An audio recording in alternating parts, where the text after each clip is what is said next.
നമ്മുടെ കർത്താവേ മിശിഹായുടെ വിശുദ്ധ എവൻഗേലിയോൻ ലോകത്തിന് ജീവനും രക്ഷയും അറിയിച്ച വിശുദ്ധ മത്തായി ശ്ലീഹ എഴുതിയ സുവിശേഷത്തിൽ നിന്നും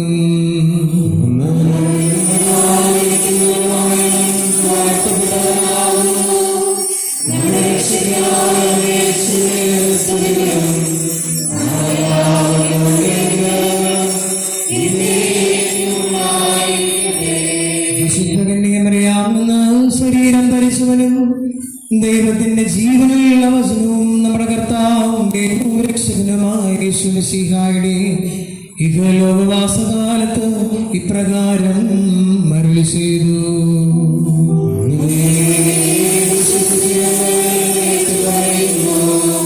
യേശു അവരുടെ സിനഗോഗുകളിൽ പഠിപ്പിച്ചും രാജ്യത്തിന്റെ സുവിശേഷം പ്രസംഗിച്ചും എല്ലാ രോഗങ്ങളും വ്യാധികളും സുഖപ്പെടുത്തിയും എല്ലാ നഗരങ്ങളിലും ഗ്രാമങ്ങളിലും ചുറ്റി സഞ്ചരിച്ചു. ജനക്കൂട്ടങ്ങളെ കണ്ടപ്പോൾ യേശുവിന് അവരുടെ മേൽ അനുകമ്പ തോന്നി.